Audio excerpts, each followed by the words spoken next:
¿Qué tal? Sigamos reflexionando sobre algunos temas que nos preocupan cotidianamente. Esta vez deberíamos acordar algunas cosas sobre la inflación en los alimentos, que viene siendo un hecho muy distintivo y dolorosamente negativo en la Argentina, porque hemos tenido durante buena parte del periodo recesivo agudizado originado por la pandemia, caída de los ingresos y inflación en los alimentos liderando la inflación promedio, lo cual es un contrasentido absoluto. La inflación en los alimentos debiera ser siempre un elemento que vaya por detrás del conjunto de la inflación cuando la gente no tiene recursos para siquiera alimentarse adecuadamente. Y sin embargo, sucede al revés en la Argentina. Las causas son múltiples, pero hay alguna tendencia en el análisis reciente a vincular la inflación en alimentos con el aumento internacional de los commodities, básicamente de los granos, soja y maíz, que constituyen un componente importante de la alimentación de cerdos, de aves, de vacas lecheras, de ganado que se está engordando y que luego se faena, de la producción de huevos.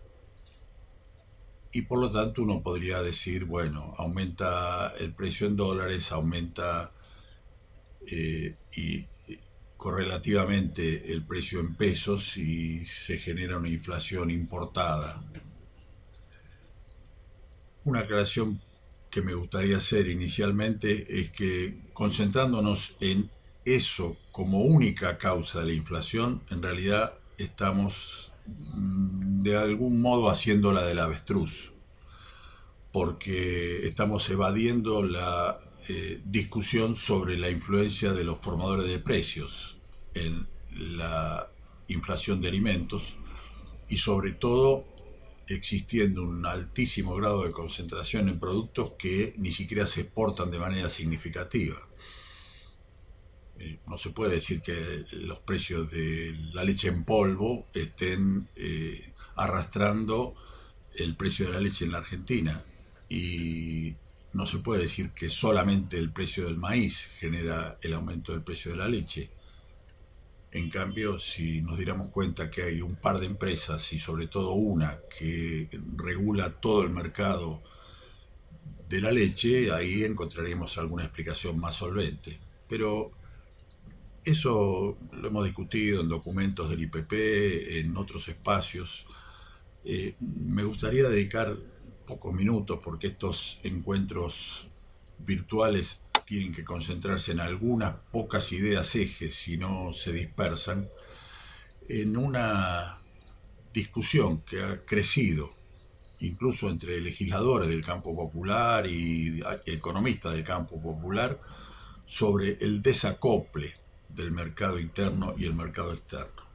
Curiosamente, se insiste en que hay que separar los precios del mercado interno y externo, lo cual es un deseo generalizado y una suerte de consigna obvia, pero se lo traduce en términos de aplicación en poner un énfasis especial en la aplicación de retenciones a la exportación, lo cual sorprende. A mí en particular me sorprende enormemente, porque aplicar retenciones a la exportación, ¿qué quiere decir? Tomar el precio internacional y quitarle parte de los ingresos a los exportadores para que ese negocio sea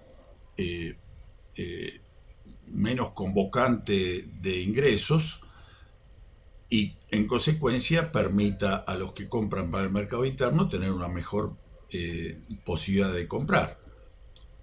Pero justamente lo que estamos haciendo con la retención no es desacoplar el mercado interno del externo, es todo lo contrario, es reconocer que están vinculados íntimamente y deteriorar, entre comillas, el negocio de exportación para que se equipare a la posibilidad de vender el mercado interno.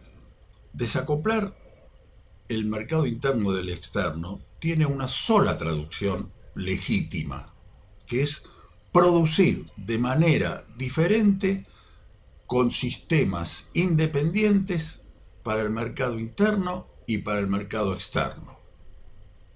A continuación, alguna gente dice, bueno, pero la tierra es la misma. ¿Quién va a sembrar y no va a vender a mejor postor? Y si el mejor postor está en el exterior, ¿por qué no va a vender para la exportación? Y hay una respuesta que no sé, es demasiado frecuente, pero que es bastante evidente. Basta con sembrar para el mercado interno y manejar los costos de producción que luego se sumen a los costos de transformación industrial. ¿Y quién va a hacer eso? Y el que está interesado en el mercado interno. Un molino harinero que no exporta, ¿por qué no produce su propio trigo? Un molino aceitero de las corporaciones grandes, ¿por qué no tiene un acuerdo, ese sí, un acuerdo de verdad, para destinar una parte de la siembra que financia a costo y costa para el mercado interno?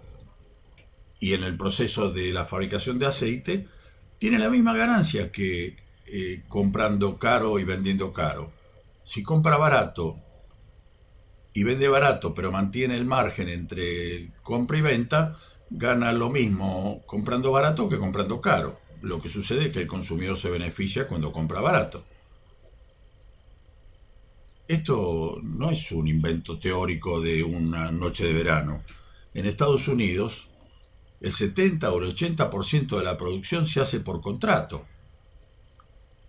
¿Qué quiere decir esto? Que todos los que producen para el mercado interno norteamericano ya saben desde el momento en que se sembró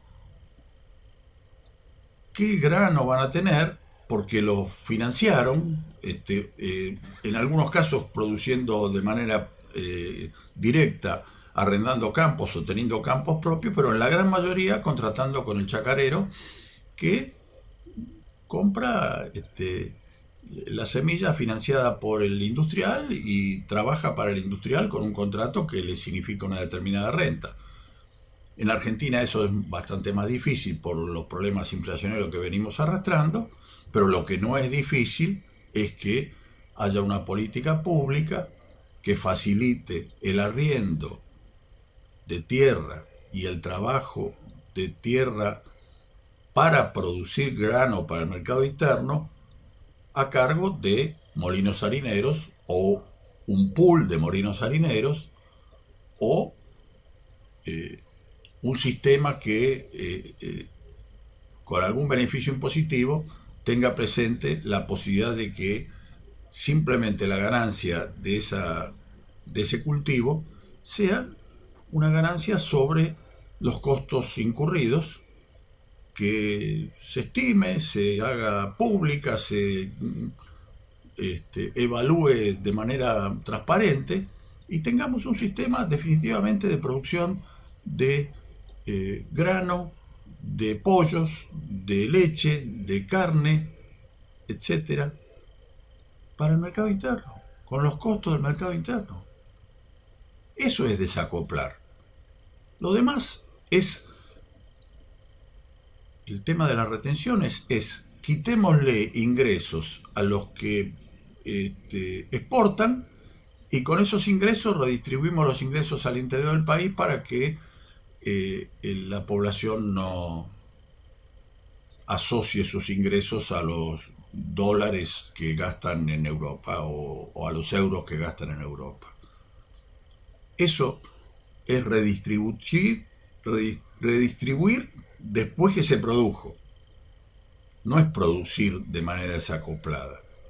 Y eso es generar tensiones Hace 40 años que venimos generando tensiones con esto, desde que Krieger-Bacena generó las retenciones, y además, en 40 años, los que tienen que pagar retenciones aprendieron a evadirlas, a meter la mula de 1000 maneras distintas, y eso obligaría y obliga al Estado a tener un sistema de control que en general no funciona adecuadamente.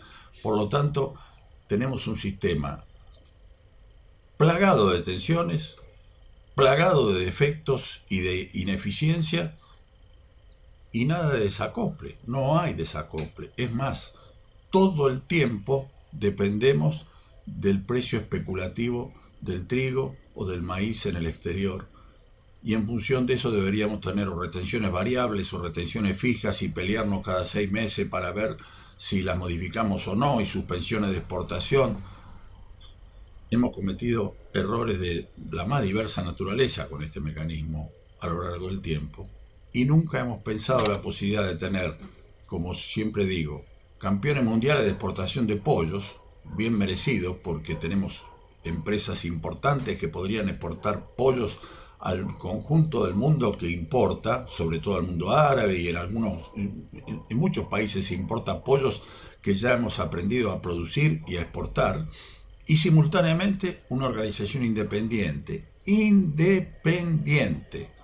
de empresas más pequeñas, regionales, locales, que produzcan pollo para el mercado interno, que además es un pollo distinto y que es un pollo con otras tradiciones culturales de producción, y que podría tener un costo absolutamente diferente, que no dependería de lo que los árabes están dispuestos a pagar. ¿Por qué no razonamos de esta manera y salimos del escritorio, dejamos de pensar que el mundo se resuelve con resoluciones y hablamos con los actores de la producción de verdad? No con las grandes corporaciones solamente, negociando y pseudo apretándolos, con todos los actores de la producción, con los grandes, con los pequeños, incluso con los que hacen pollo campero, por dar un ejemplo límite de gente que debería estar informada y participando de esquemas de desacople del mercado interno y el mercado internacional, como lo resolvieron los norteamericanos, lo resolvieron los canadienses, lo resolvió cualquier país que exporta, salvo Argentina, en que estamos atados al dólar para comer pan. Ni los brasileños tienen ese problema. Ya lo resolvieron de otro modo, con otras organizaciones sociales. Pensémoslo, que no somos tan negados. Simplemente hay que sacarle punta al lápiz y además limpiar bien los anteojos y buscar y ver la realidad de la manera que la realidad se presenta, no de la manera en que nosotros la dibujamos. Muchas gracias.